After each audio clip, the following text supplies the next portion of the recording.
اللهم لك الحمد كما أنت أهله فصل على محمد كما أنت أهله وافعل بنا ما أنت أهله إنك أهل التقوى وأهل المغفرة. رب لك الحمد كما ينبغي لجلال وجهك وعظيم سلطانك اللهم لا أحصي ثناء عليك وأنت كما أثنيت على نفسك.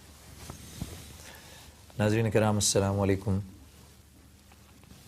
اللہ جل شانہ امن والہ نے دنیا اور آخرت کی مکمل کامیابی اپنے پورے کے پورے دین میں رکھی ہے.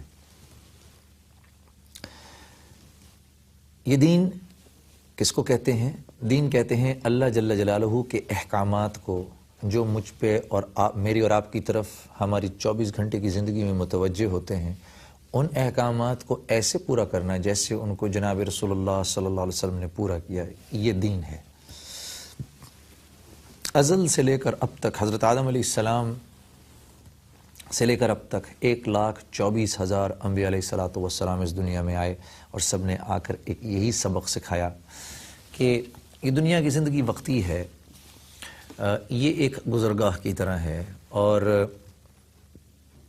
اس کو ہم ایسے گزاریں جیسے اللہ جل شانہ چاہتے ہیں. تو اس دنیا کے بعد جب ہم دوسری دنیا میں جائیں گے تو پھر اللہ جل شانہ ہمارے لیے وہ سب کچھ کریں گے جو ہماری مرضی کے مطابق ہوگا، جیسے ہم چاہیں گے. اور اگر اس دنیا کے اندر ہم نے اپنی مرضی سے زندگی گزاری، رب چاہی کو قربان کر دیا من چاہی کے اوپر، اپنی خواہشات اور اپنے نفس کے تابع ہو کر چلے، تو اس دنیا سے چلے جانے کے بعد ایک ہمیشہ ہمیشہ ہمیشہ کی خسران اور بربادی کی زندگی ہے جو میرا آپ کا مقدر ہوگی، اللہ نہ کرے. تو اس دنیا میں اور آپ اپنی چلانے نہیں آئے، اللہ جل شانہ کی مان کر زندگی گزارنے کے لیے آئے ہیں. اور اللہ جل شانہ نے دین کو آسان رکھا ہے. کیوں؟ کیونکہ اللہ جل شانہ میری آپ کی آسانی چاہتے ہیں. دین آسان ہے، بہت آسان ہے. یہاں اللہ جل شانہ فرما رہے ہیں وَجَاهِدُوا فِي اللَّهِ حَقَّ جِهَادِهِ هُوَ اجْتَبَاكُمْ وَمَا جَعَلَ عَلَيْكُمْ فِي الدِّينِ مِنْ حَرَجٍ. کہ اللہ جل شانہ مجھے آپ کو حکم دے رہے ہیں کہ تم محنت کرو اللہ کے واسطے، اللہ کے لیے محنت کرو اور ویسی محنت کرو جیسی محنت کرنی چاہیے. اب اللہ کے لیے محنت کرنا کیا ہے؟ اللہ کے لیے محنت کرو. وہ اللہ کے لیے محنت سے مراد اللہ کے دین کو سیکھو، ان احکامات پر اپنے آپ کو لانے کی کوشش کرو، نفس کو رب چاہی پر راضی کرو. نفس کو یہ سمجھاؤ بیٹھ کے کہ دیکھ میں نے اس دنیا میں ہمیشہ نہیں رہنا. اپنے نفس کو پرانی امتوں کے قصے سناؤ، ان کو بتاؤ دیکھو پچھلی امتیں کیسے انہوں نے اللہ کی نافرمانی کی اور وہ کیسے برباد کر دیے گئے. ان کو بتاؤ یہاں اس دنیا کی ہر چیز وقتی ہے، ہر چیز وقتی ہے. اللہ جل شانہ فرما رہے ہیں اعلموا انما الحیات الدنیا لعب ولہو وزینۃ وتفاخر بینکم وتکاثر من الاموال والاولاد. جان لو کہ اس دنیا کے چاہنے والے جو ہیں ان کی زندگی کیا ہے؟ ان کی زندگی ایک کھیل تماشا ہے. اللہ اکبر. یہ دنیا کا بنانے والا مجھے آپ کو سمجھا رہا ہے. جان لو اس دنیا کی جو چاہت رکھتے ہیں ان کی زندگی، ان کو بتا دو کہ یہ دنیا تھوڑی دیر کا کھیل تماشا ہے، تھوڑی دیر کا لہو و لعب ہے. اور ان لوگوں کی خواہشات کیا ہوتی ہیں کہ ان کا مال بڑھ جائے، ان کا پیسہ بڑھ جائے، ان کی اولاد بڑھ جائے. اور شیطان کتنا چکر دیتا ہے کہ پہلے تو آدمی ساری زندگی کے لیے، آپ دیکھیں پہلے تو ساری زندگی جب تک نوکری پہ نہیں لگتا، کاروبار پہ نہیں لگتا، اس چکر میں ہوتا ہے کہ میں کسی طریقے سے کاروبار پہ لگ جاؤں، نوکری پہ لگ جاؤں تاکہ اس معاشرے میں میری ایک حیثیت بن جائے. میں نوکری پہ لگ جاؤں، کاروبار پہ لگ جاؤں. جب وہ اس پہ لگ جاتا ہے تو اب جب وہ ایک دفعہ لگ جاتا ہے، اب اس کی لائف کا دوسرا فیز شروع ہوتا ہے جس میں وہ اس چکر کے اندر ہوتا ہے کہ میں خوب مال اکٹھا کروں. الہاکم التکاثر حتی زرتم المقابر. اللہ جل شانہ فرما رہے ہیں تم دولت کے چکروں میں، اس دنیا کے چکروں میں لگے تمہیں پتہ ہی نہیں چلا، ایک دم سے تم ایک دن قبر کے اندر چلے گئے. تو یہ دوسرا فیز آتا ہے انسان کے اوپر جب وہ مال کماتا ہے، دنیا کماتا ہے، یا دولت کماتا ہے، یا کوئی حکومتی بڑا منصب کمانے کے چکروں میں لگا ہوا ہوتا ہے۔ اچھا جب یہ بھی مل جاتا ہے، اب شیطان اس کو تیسرا چکر دیتا ہے۔ وہ کیا دیتا ہے؟ اپنی اولاد کے لیے کچھ چھوڑ کر جاؤ، بہت سارا مال چھوڑ کر جاؤ۔ میرا ایک دوست ہے، اب جا کر کہیں اس کو بات سمجھ میں آئی جب وہ تھوڑا سا دیندار ہوا، جب وہ ہمارے ساتھ تھوڑے عرصے کے لیے اللہ کے راستے میں نکلا، تو جب اللہ جل شانہ نے اس کے اوپر اسرار اور جو دنیا کی حقیقت کھولنی شروع کی تو اس کی تھوڑی سی آنکھیں کھلی ہیں۔ اب 60 کے قریب اس کی زندگی ہے، 60 سال کی عمر کے قریب۔ اب سے 1-1.5 سال پہلے تک وہ ہر وقت مجھے یہ کہتا رہتا تھا، میرا دل کرتا ہے میں اولاد کے لیے اتنا مال چھوڑ کر جاؤں کہ وہ مجھے پیچھے سے یاد تو رکھیں کہ یار ہمارے باپ نے ہمارے لیے پیسہ چھوڑا ہے۔ میرے عزیزوں، آپ مجھے خود بتاؤ کون سی اولاد ایسی ہے، بشرط کہ وہ دیندار ہو، بشرط کہ وہ اللہ والے ہوں، کون سی اولاد ایسی ہے جو باپ کے مرنے کے بعد باپ کو یاد رکھتی ہے کہ میرے لیے میرا باپ اتنا مال چھوڑ گیا؟ کون سی ایسی اولاد ہے؟ یہ دنیا تو بڑی خود غرض ہے، کہاں اولاد نہیں پوچھتی، کون یاد رکھتا ہے؟ اور ایک بات آپ کو اور بتا دوں کہ اگر آپ کے پاس اللہ نے آپ کو مال دیا ہے، آپ کے نصیب میں مال رکھا ہے، یہ اس سے ہرگز ہرگز ہرگز ایسا نہیں ہوگا کہ آپ نے یہ مال چھوڑا تو وہ مال آپ کی اولاد کے کام آئے گا۔ یہ مال تب بڑھے گا اگر ان کے نصیب میں اللہ نے مال رکھا ہے، ورنہ تاریخ اس بات کی شاہد ہے کہ عمر بن عبدالعزیز جب اس دنیا سے گئے تو ان کے سالے ان کے پاس آئے اور کہا، عمر تم نے یہ کیا کیا اپنی اولاد کے ساتھ؟ کچھ نہ چھوڑ کر گئے ان کے لیے۔ ارے مجھ سے قرضہ لے لو، 1 لاکھ درہم کا مجھ سے لے لو، ہدیہ لے لو، میں ان کو دے دوں گا، جب ان کے پاس ہوں گے ان سے لے لوں گا۔ تو حضرت عمر رضی اللہ تعالی، حضرت عمر بن عبدالعزیز نے فرمایا، اپنی اولاد کو بلایا، بیٹے اندر آئے، اٹھ کے بیٹھ گئے، ابھی مرض الوفات میں تھے، اٹھ کے بیٹھ گئے اور فرمانے لگے کہ اپنے بیٹوں کو بلایا اور کہا، بیٹا دیکھ، میں نے تجھ کو تقوی سکھایا ہے، تم سب کو نیکی سکھائی ہے، اللہ سے ڈرنا سکھایا ہے، کیونکہ بیٹا میں نے تمہیں کچھ اور اس لیے نہیں سکھایا کیونکہ میں اللہ کی آگ میں جلنے کی تاب نہیں رکھتا۔ اور پھر اپنے سالے سے فرمانے لگے کہ دیکھو، اگر تو یہ نیک لوگ، اگر تو میری اولاد بڑی ہو کے نیک ہوگی، اگر تو میری اولاد بڑی ہو کر نیک ہوگی تو مجھے اللہ کی طرف، میں اللہ سے یہ گمان رکھتا ہوں کہ اللہ جل شانہ میری اولاد کی کفالت کریں گے، ان کی زندگیوں میں برکت ڈالیں گے، اور یہ اگر اللہ کی نافرمان نکلی تو میرا ان سے کوئی واسطہ نہیں۔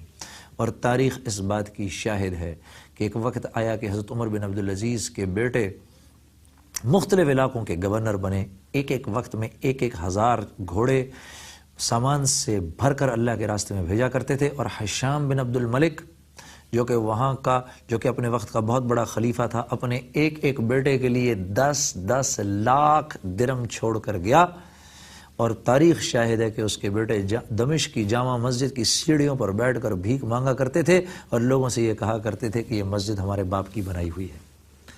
تو میرے عزیزوں، اپنی فکر کرو، اپنی فکر کرو۔ ایک بریک لیتے ہیں، اس بریک کے بعد اس گفتگو کو کنٹینیو رکھیں گے۔ محمد کا روزہ قریب آ رہا ہے، محمد کا روزہ قریب آ رہا ہے۔ تو میں آپ کے سامنے عرض کر رہا تھا، اس زندگی کو ایسے گزارو جیسے اللہ جل شانہ چاہتے ہیں، اور اللہ جل شانہ نے اس زندگی کی کامیابی کے لیے اپنے دین کو شرط رکھا ہے۔ تو اللہ جل شانہ نے میری آپ کی کامیابی اپنے احکامات میں رکھی ہے۔ اللہ کا ایک حکم ٹوٹے، سمجھو بہت بڑی ناکامی کی طرف میں اور تم چل پڑے۔ ایک حکم جڑے، چاہے دنیا کا لاس ہوتا ہوا نظر آئے، اس بات کا یقین کر لو کہ میں اور تم ایک بہت بڑی کامیابی کی طرف چل پڑے۔ یہی صحیح یقین ہے، ایمان اسی کو کہتے ہیں۔ حضرت عیسیٰ علیہ السلام فرماتے ہیں کہ اگر تمہارے دل میں اتنا ایمان آ جائے جتنا کہ رائی کا دانہ ہے تو تم پانیوں پر چلنا شروع کر دو۔ اسی کا یہی سارا امتحان ہے میرا آپ کا اس دنیا میں آنے کا، کہ یہاں سے صحیح یقین ہم کتنا لے کر جاتے ہیں کہ اللہ ہی کرنے والے ہیں۔ بھئی جب اس بات کا یقین ہو جائے گا کہ جو کچھ جہاں جہاں سے ہوتا ہوا نظر آ رہا ہے یہ وہاں سے نہیں ہو رہا، کرنے والی ذات اللہ کی ہے، تو پھر اللہ کے حکموں پر آنا آسان ہو جائے گا۔ پھر جب میرے کان میں حی علی الصلاۃ، حی علی الصلاۃ، حی علی الفلاح، حی علی الفلاح کی آواز پڑے گی تو اپنی دکان اور اپنا آفس اور اپنی تجارت اور اپنا کاروبار چھوڑ کر مسجد کی طرف جانا میرے لیے آسان ہو جائے گا، کیونکہ مجھے پتا ہے، مجھے اس بات کا یقین ہے کہ یہ میرا کاروبار اور یہ میری دکان اور یہ میری تجارت مجھ کو پالنے میں اللہ کے امر کی 100% محتاج ہے، کرنے والی ذات اللہ کی ہے۔ دیکھیں میں مثال دوں آپ کو، جیسے ہم ایک ٹینکی کو دیکھیں، ہاں اس ٹینکی کے اوپر ایک ٹوٹی لگی ہوئی ہے۔ اب جب ہم ٹوٹی کو کھولیں تو نظر آ رہا ہے کہ پانی تو ٹوٹی سے نکل رہا ہے، پانی تو ٹوٹی سے نکل رہا ہے۔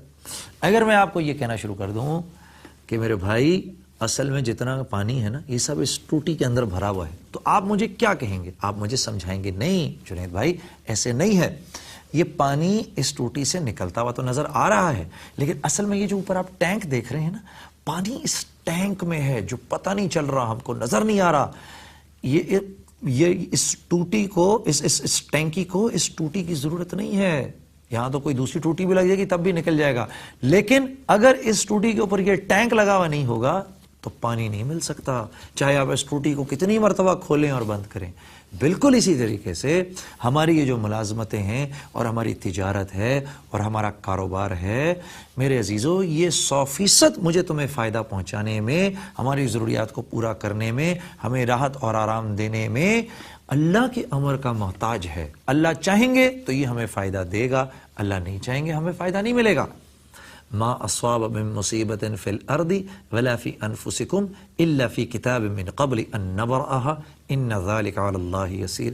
اللہ جل شانہ فرما رہے ہیں اس دنیا پر جتنے بھی حالات آتے ہیں اور تمہاری اپنی جانوں پر جتنی بھی حالات آتے ہیں، تم بیمار پڑتے ہو، صحت مند ہوتے ہو، آنکھیں رکھ کے دیکھ سکتے ہو، کبھی نہیں دیکھ سکتے، کانوں سے کبھی سن سکتے ہو، کبھی نہیں سن سکتے، جو کچھ بھی تمہارے ساتھ ہوتا ہے وہ سب کا سب ایک کتاب میں پہلے سے لکھ دیا گیا ہے۔ کس نے لکھا ہے اس کتاب میں؟ اللہ جل جلالہ نے لکھا ہے، اور یہ سب کچھ اس لکھی ہوئی تقدیر کے مطابق ہو، ایسا کرنا ہمارے لیے بہت آسان ہے۔ ان ذالک علی اللہ یسیر، ایسا کرنا ہمارے لیے بہت آسان ہے۔ تو پھر ہم کیوں اللہ کی نافرمانی کریں جب ہمیں پتہ ہے کہ ہر چیز اللہ جل شانہ کی طرف سے ہو رہی ہے؟ اسی وجہ سے میرے عزیزو، اللہ کے حکموں پر اپنی زندگی کو لانے کی کوشش کرو، یہ اصل امتحان ہے۔ رمضان المبارک کا مہینہ ہے، اس مہینے میں آپ سے یہ باتیں اس وقت اس لیے بھی کر رہا ہوں کیونکہ مجھے پتا ہے کہ اس وقت دل سب کے نرم ہوئے ہوئے ہیں، اتنے روزے گزر گئے، آپ نے اتنے روزے رکھ لیے۔ روزہ گناہوں کے خلاف ایک ڈھال ہے، گناہوں سے آپ نے ایک دوسرے کو بچایا، غیبتوں سے بچایا، کینہ کسی کے خلاف دل میں رکھنے سے اپنے آپ کو بچایا، کسی پر تہمت لگانے سے اپنے آپ کو بچایا، زبان کو گالم گلوچ سے بچایا، ہر قسم کی بری چیز سے بچایا، بد نظری سے بچایا، نماز قضا کرنے سے اپنے آپ کو بچایا، قرآن کی تلاوت کی، اللہ کے قریب ہونے کی حتی الامکان کوششیں کی، خوب تراویحاں پڑھی، سب کچھ کیا۔ اب دل اللہ کی ذات کی طرف مڑا ہوا ہے، اللہ سے تعلق بن چکا ہے۔ اب آپ کے ساتھ یہ بات کرنا ضروری ہے کہ دیکھو اب یہ تعلق ٹوٹنے نہ پائے، کیونکہ اللہ سے تعلق صرف رمضان المبارک میں ہی نہیں جوڑنا، اللہ سے تعلق تو ہم نے 12 مہینے رکھنا ہے، 12 مہینے ہی نہیں ساری زندگی رکھنا ہے، اور اس بات کی کوشش کرتے رہنا ہے کہ یہ تعلق بڑھتا جائے۔ آپ یقین کریے 2 چیزیں اللہ نے اس دنیا میں بہت تھوڑی اتاری ہیں، ایک اچھے اخلاق بہت تھوڑے اترے ہیں، ایک صحیح یقین ایمان، یہ دونوں چیزیں بہت تھوڑی اتری ہیں، اور یہ محنت اور مانگے بغیر نہیں ملتی، محنت اور مانگے بغیر نہیں ملتی۔ اس پر دیکھو اللہ اس کے لیے محنت کرنے کو کہہ رہے ہیں، وجاہدوا فی اللہ حق جہادہ، اور محنت کرو اللہ کے واسطے جو اصل چاہیے اس کی محنت، جس محنت کی ضرورت ہے اس محنت کو کرو۔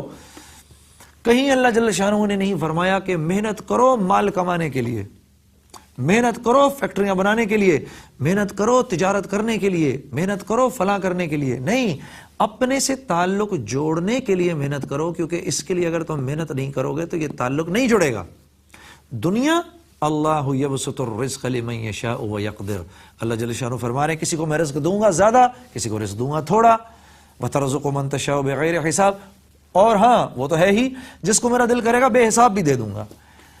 دنیا کا ملنا، اس کے مال کا ملنا، اس کی حکومت کا ملنا، اللہ کی قسم اس میں تمہارا میرا کوئی زور نہیں، یہ صرف اور صرف اللہ کی مرضی کے مطابق ہے، صرف اور صرف اللہ کی مرضی پر ڈیپینڈ کرتا ہے۔ آپ بتائیے ان کو، قل اللہم مالک الملک تؤتی الملک من تشاء وتنزع الملک ممن تشاء وتعز من تشاء وتذل من تشاء، بتائیے ان کو آپ کہ میں وہ بادشاہ ہوں جو جس کو چاہے بادشاہت دے دے، میں تو بادشاہوں کو بادشاہ بنانے والا بادشاہ ہوں، ساری دنیا کے سارے انسان، میں تو اللہ جل شانہ فرما رہے ہیں میں ایسا بادشاہ ہوں کہ دنیا کے سارے انسان، جنات، ملائکہ، یہ سب مل کر بھی اگر میرے فرما بردار ہو جائیں تو میری عزت میں کوئی اضافہ نہیں کر سکتے، اور سب کے سب اگر نافرمان ہو جائیں تو یہ میری بادشاہت میں کوئی کمی بھی نہیں لا سکتے۔